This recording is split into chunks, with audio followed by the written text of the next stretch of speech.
Mardi 8 novembre 2022, chers téléspectateurs, bonsoir et merci de nous rejoindre pour vous informer. À la une de l'actualité de ce jour, Ensemble pour la réalisation, le président de la République de Madagascar a réitéré devant l'Assemblée d'une centaine de pays venus assister à la conférence internationale sur le climat COP27 qu'il est temps de réaliser les engagements pour faire face aux enjeux du changement climatique. Chaque pays du monde est confronté à ces enjeux, mais certains pays ont besoin de plus d'appui que d'autres, surtout financièrement. Donc, il est temps d'unir nos forces et d'accélérer la réalisation des actions, souligne le président malagasy Andrzej aujourd'hui durant son discours. Natera Koutmaov et Eraslu Farmanan. Deuxième jour de la conférence internationale sur le climat COP27 à Sharm el-Sheikh, Égypte. Le président de la République de Madagascar a pris la parole devant les centaines de participants à cette conférence internationale aujourd'hui. Il a rappelé l'importance de cet événement pour le monde, événement qui est déjà à 127e édition actuellement. De ce fait, il est temps de faire le bilan des actions et des réunions déjà effectuées et de s'opposer la question laissée pour la génération future, d'après le président malagasy. Mesdames et messieurs, chers leaders, les conséquences du changement climatique sont dévastatrices. Il est grand temps de passer à l'action. Les constats, nous les avons faits. Agissons maintenant. Les engagements pris lors de la COP26 doivent se concrétiser. Nous devons en accélérer la mise en œuvre. Le thème choisi cette année pour la COP27, Ensemble pour la réalisation, nous interpelle tous. Cela doit tout simplement pas passer ni être un slogan, cela doit être concrétisé et c'est une urgence. Le président Andrzej a également souligné que Madagascar s'engage et fournit des efforts pour la concrétisation des engagements à travers divers projets mis en place durant les COP. Le pays est également aux côtés des autres pays dans cette lutte commune face au changement climatique. Malgré son statut de pays vulnérable, Madagascar fait partie des 5 premiers pays à avoir initié le mécanisme REDD+. Notre plan d'adaptation est opérationnel depuis 2021. Nous avons adopté récemment notre deuxième CDN. Nous unissons notre voix avec toutes les nations qui subissent les conséquences du dérèglement climatique pour accélérer et faciliter le déblocage du Fonds vert climat. Avec notre plan émergence, Madagascar, nous avons investi sur des projets innovants pour construire un avenir juste, propre et durable. Notre grande île dispose de 5603 km de côte. Nous avons donc un immense potentiel avec nos mangroves et nous ambitionnons de devenir le pays modèle carbone bleu.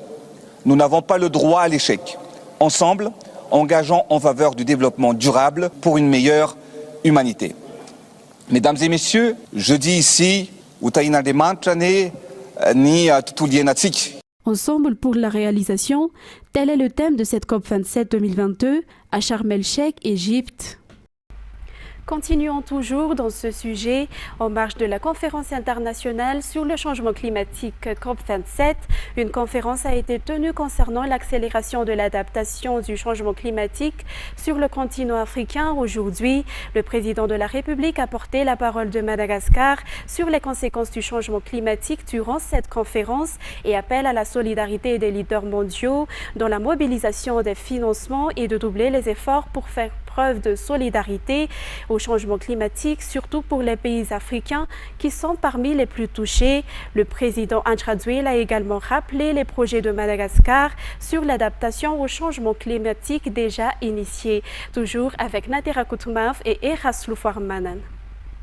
Le continent africain est prioritaire dans cette guerre contre le changement climatique, les enjeux et les solutions pour y faire face. Ainsi, le continent africain a été mis en avant à travers la conférence sur l'accélération de l'adaptation du changement climatique en marge de la conférence internationale COP27 ici à Sharm el-Sheikh, Égypte. L'Afrique ne contribue qu'à moins de 3% des émissions des gaz à effet de serre.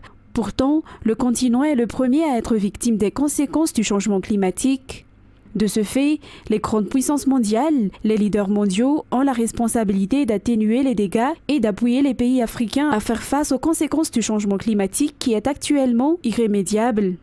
Le président de la République malgache appelle à la solidarité de tout un chacun et aux appuis des leaders mondiaux durant sa prise de parole. Nous n'avons ainsi d'autre choix que d'unir nos voix pour concrétiser l'accord de Paris et surtout de l'engagement de Glasgow qui consiste à multiplier par 2 le financement international pour l'adaptation d'ici 2025. Il est donc primordial d'accélérer et faciliter le déblocage des fonds climatiques. Excellences, Mesdames et Messieurs, je tiens à encourager chaque leader à multiplier les actions et à conjuguer nos efforts et je formule le vœu d'une Afrique qui reste debout, apporte des solutions et se bat pour ses futures générations. Bon nombre des partenaires et des pays dans le monde ont annoncé de doubler, voire de tripler les financements pour ce programme sur l'accélération de l'adaptation du changement climatique aujourd'hui avec les institutions financières mondiales comme le BAD ou encore le FMI. Rappelons que parmi les déficits de l'Afrique pour faire face au changement climatique figure le manque de financement.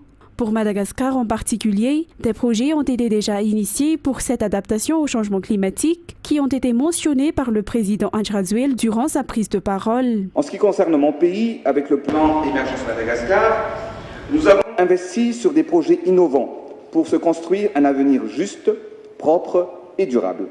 Nous avons notre propre programme de clean cooking afin de réduire fortement l'utilisation de bois de chauffe et de charbon pour lutter contre la déforestation.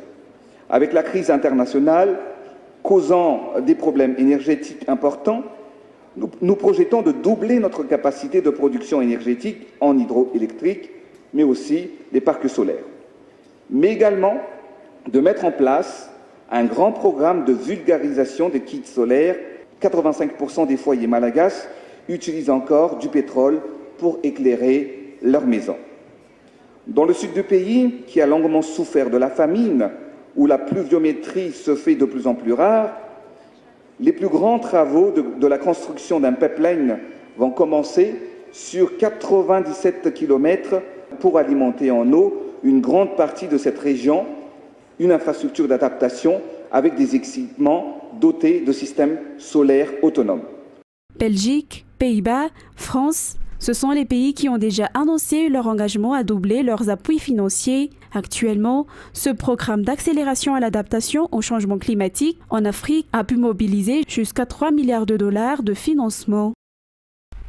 Page fait divers, Rabbi Manansou Njiatin, plus connu sous le surnom de Tsu du groupe évangélique VHF, a été tué ce matin. C'est lui qui conduisait la voiture Extend que l'on croyait s'être écrasée sous le pont d'Amboïmanarif Taladavounouj. Cependant, ce n'était pas un accident de la circulation comme l'ont confirmé la famille et ceux qui ont été témoins, mais c'était un meurtre prémédité maquillé en accident. En effet, le corps de Tsu a été retrouvé avec 7 coups de couteau. Du sang a également été trouvé dans la malle de la voiture. Les détails avec Andinel Martina et Nzara Ranjiansu. C'était vers 2h30 que les habitants aux environs du pont Amboïmanarif Talat sur la RN3 ont entendu une explosion. Personne ne s'attendait à cet accident de voiture, souligne Saounj, un habitant d'Amboïmanarif. Le matin, on a trouvé le corps de conducteur. Il s'agissait de Tsu ou Rabbi Manansou Njiatin, un membre du groupe évangélique VHF. Ce qui s'est passé réellement reste un mystère. Les témoins oculaires sont persuadés que c'était une mise en scène. Tsu a déjà été tué avant que ne fasse basculer sa voiture du pont d'Amboïmanarif. Selon toujours les informations, des traces de coups de couteau ont été retrouvées sur le corps. Des traces de sang ont également été trouvées sur le pont. Par ailleurs, des boissons alcoolisées ont été retrouvées dans sa voiture alors que Tsu ne prenait jamais d'alcool, soulignent les membres de sa famille. Les funérailles de Tsu se tiendront à Kasndandi, dans la maison de ses parents. L'enquête sur cette affaire est déjà ouverte.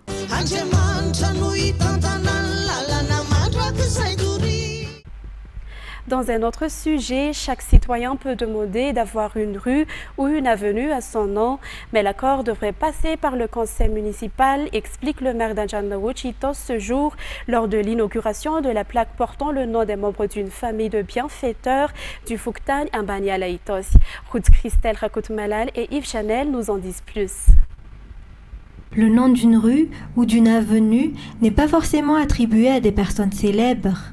En effet, même des citoyens ordinaires peuvent en faire la demande auprès de la commune et il faut environ 3 mois, voire plus, pour en avoir la réponse.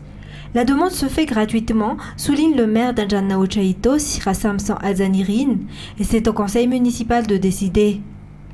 Pour aujourd'hui, une famille de bienfaiteurs dans le Fuktan d'Ambanyalitos a procédé à l'installation d'une plaque portant le nom de l'un des ascendants devant la rue menant vers le CSB2 qu'elles ont construite sur leur terre natale, une ruelle d'environ 400 mètres. Ce CSB2 prend en charge les villageois des Fuktan d'Ambanyal, Ambanlalan et d'Akan Fresan. Selon le président de l'association des membres de la famille, Eric Rakutunirein, cet acte de bienfaisance fait suite à la demande de leur ascendant dans le but d'aider les personnes nécessiteuses. De nombreux projets sont prévus par la famille pour l'année 2023, dans la construction d'une cantine pour les personnes nécessiteuses à Ambanyal. Les négociations et les études de faisabilité se font actuellement avec le maire, toujours dans le but de servir les habitants d'Ambanyal. Ensuite, plus en plus de personnes atteintes de la grippe viennent se faire consulter auprès du CSB2 d'Ambanyalaïtos. En raison de l'augmentation du nombre de personnes infectées par la Covid-19, la campagne de vaccination y a commencé hier pour une durée de 100 jours. L'objectif est de vacciner le maximum de personnes. Fanjessena Mireille et Yves Chanel. Environ 100 personnes chaque semaine viennent se faire consulter auprès du centre de santé de base d'Ambanyalaïtos. Récemment, de plus en plus de personnes sont victimes de la grippe en raison du changement de saison. Les cas de diarrhée y sont également fréquents selon le médecin-chef du CSP2. Vu l'augmentation des cas de Covid-19, le CSP2 d'Ambanyalaïtos procède à une campagne de vaccination. Ce CSP2 gère 3 Fuktans dans la commune d'Anjanawuch, selon le docteur Wang Malal Raoulersu. Dans un tout autre sujet, l'opération de la délivrance de jugement supplétif d'actes de naissance et de délivrance d'actes national d'identité à titre gratuit se poursuit dans toute l'île. Le ministre de l'Intérieur et de la décentralisation s'est rendu hier dans la commune rurale de Marvat, district d'Ambint, pour constater la situation sur le terrain.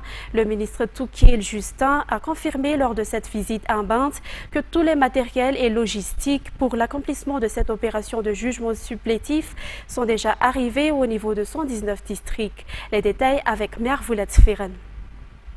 Selon les explications du ministre de l'Intérieur et de la décentralisation, Toukil Justin, près de 350 000 cartes nationales d'identité et d'actes de naissance ont été livrés depuis le 1er septembre dernier jusqu'à ce jour dans tout Madagascar. Il a été constaté, selon le ministre de l'Intérieur, que la non-possession de ces documents est majoritairement constatée dans le milieu rural. Pour le district d'Ambint, 3 communes rurales voisines de Marvat ont accueilli hier cette campagne de jugement supplétif à titre gratuit. Un guichet unique y est installé.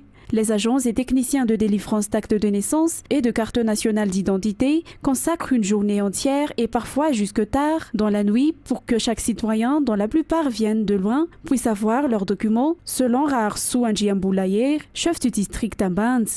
Pour la journée d'hier, environ 200 CIN et actes de naissance ont été livrés pour les 3 communes concernées par l'opération.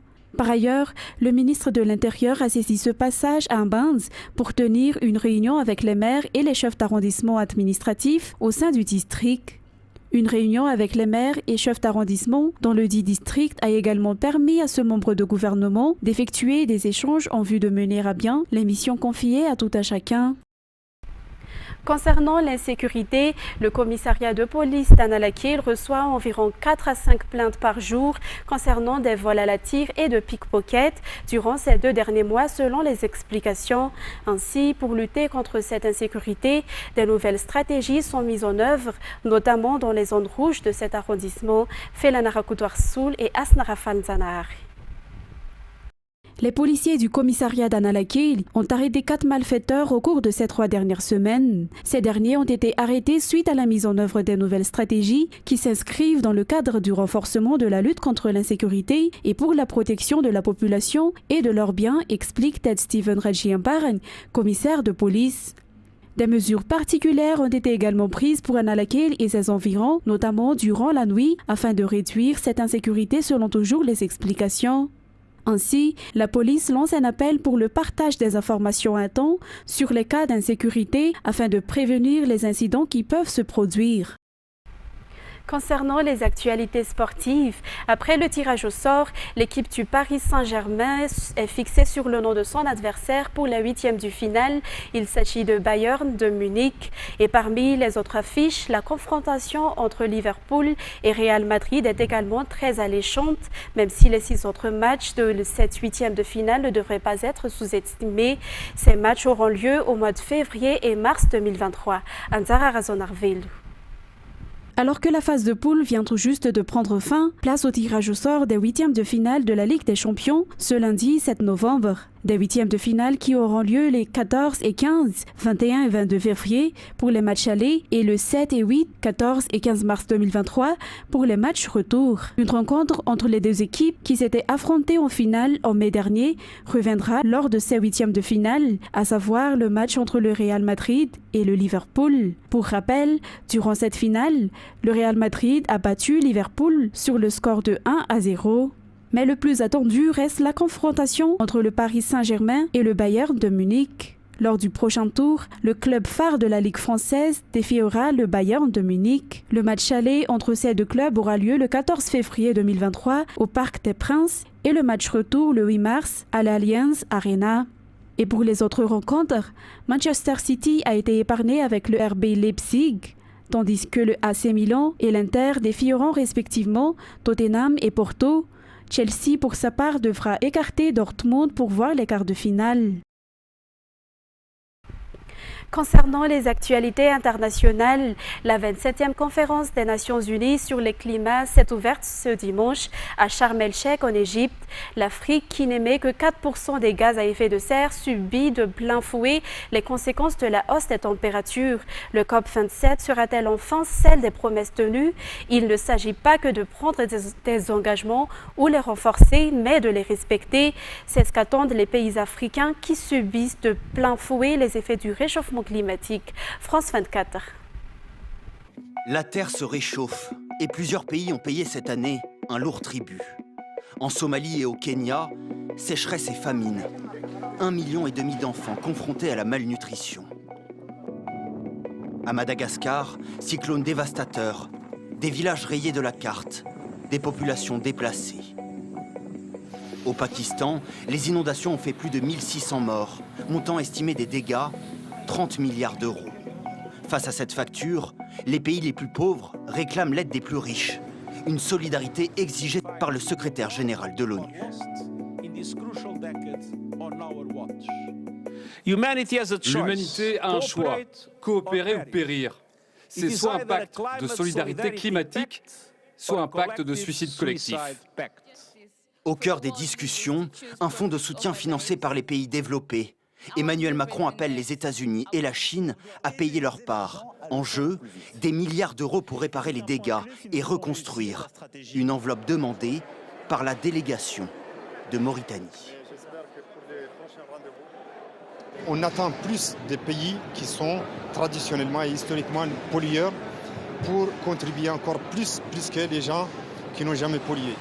En 2009, un fonds d'adaptation avait déjà été voté. Il devait financer 100 milliards d'euros tous les ans aux pays en voie de développement. Mais les pays riches n'ont pas tenu leur engagement. En 2020, seulement 83 milliards sur les 100 ont été récoltés. Pour forcer certaines nations à payer, d'autres options seraient à l'étude, notamment judiciaires. L'option de la justice internationale, c'est clairement celle qui est explorée en ce moment par les pays vulnérables au réchauffement climatique pour forcer les pays riches à compenser les pertes. Depuis 1991, 97% des personnes touchées par des événements climatiques extrêmes vivent dans des pays en développement. Aux États-Unis, le vote pour les élections de mi-mandat débute ce mardi. En Géorgie, l'élection présidentielle de 2020 a laissé des traces. Les républicains rêvent d'une revanche dans cet État historiquement conservateur qui avait basculé en faveur de Joe Biden en 2020. Les sièges de sénateurs seront particulièrement scrutés. Comme ailleurs dans le pays, ce sont les candidats proches du Donald Trump, très à droite, qui ont été désignés. France 24. L'ombre de Donald Trump plane sur ces élections de mi-mandat et la Géorgie ne fait pas exception avec 2 candidats aux idées extrémistes adoubés par l'ex-président américain Herschel Walker, ex-star du football américain, candidat au Sénat. Ou encore Marjorie Taylor Greene, candidate à sa réélection à la Chambre des représentants. Elle a 48 ans, s'est fait connaître en 2020. Elle est connue pour ses idées racistes, homophobes ou encore la diffusion de fausses informations. Elle est proche des milieux complotistes et participe régulièrement aux émissions de Steve Bannon. Elle était justement son invitée lorsque nous l'avons rencontrée. Écoutez. Tout le racisme anti-blanc, l'agenda LGBTQ qui soutient totalement la mutilation génitale des enfants. Des trucs de drag queen à l'école, toutes sortes de choses dégoûtantes. Le Parti républicain n'est pas l'extrême droite. Le Parti républicain ne va plus permettre cela. Le Parti démocrate n'est maintenant rien d'autre qu'un parti communiste. Ils ne sont plus les démocrates qu'ils étaient. Le Parti républicain est un nouveau parti républicain. C'est le parti de l'Amérique d'abord. Ces élections de mi-mandat sont un véritable test pour savoir si ce mouvement MAGA, Make America Great Again, le slogan de Donald Trump, s'impose dans le pays et transforme durablement le paysage politique américain. Et pour clôturer cette édition, 11 évêques ou anciens évêques ont fait l'objet de signalements pour les violences sexuelles, a annoncé lundi à Lourdes l'archevêque Éric de Moulins-Beaufort lors d'une conférence de presse de la Conférence des évêques de France. Toujours avec France 24. Les évêques réunis à Lourdes depuis 3 jours, à nouveau confrontés à des scandales d'abus sexuels. Et c'est une figure de premier plan qui se retrouve dans la tourmente. Le cardinal Ricard, longtemps président de la Conférence des évêques, ancien évêque de Bordeaux, il a envoyé une lettre à ses pairs hier, rendue publique dans l'après-midi. Il y a 35 ans, alors que j'étais curé, je me suis conduit de façon répréhensible avec une jeune fille de 14 ans. Mon comportement a nécessairement causé chez cette personne des conséquences graves et durables. Un aveu qui survient 1 mois après une autre affaire qui a secoué la communauté catholique. L'ancien évêque de Créteil, Michel Sentier, autrefois prêtre dans la Manche, faisait se déshabiller de jeunes adultes pendant les confessions. Écarté par Rome l'an passé dans le plus grand secret, l'affaire vient d'être révélée par le magazine Famille chrétienne, poussant les évêques à une opération transparence aujourd'hui. Le planning a été bouleversé et le fait qu'il y ait cette conférence de presse aujourd'hui, qu'il y ait les révélations concernant le cardinal Ricard, tout ça a été évidemment lié, puisque de fil en aiguille, voilà, la prise de conscience se fait au sein de l'épiscopat, au sein de l'Église catholique. Au total, 11 anciens évêques sont mis en cause pour abus sexuels ou non-dénonciation. Plusieurs déjà connus de leur hiérarchie ou de la justice française, et il y a aussi 3 nouveaux cas. Ce n'est plus qu'une prise de conscience en parole, mais qui est également une prise de conscience en acte, de révéler que parmi ses membres, il y a des personnes qui ont été auteurs de violences sexuelles et c'est extrêmement important. Les évêques annonceront demain quelles procédures ils entendent mettre en place pour qu'il n'y ait plus aucune impunité au sein de l'Église. Mesdames et messieurs, voilà que prend fin cette édition. Je vous remercie de l'avoir suivi jusqu'à son terme. Excellente soirée en notre compagnie. Au revoir.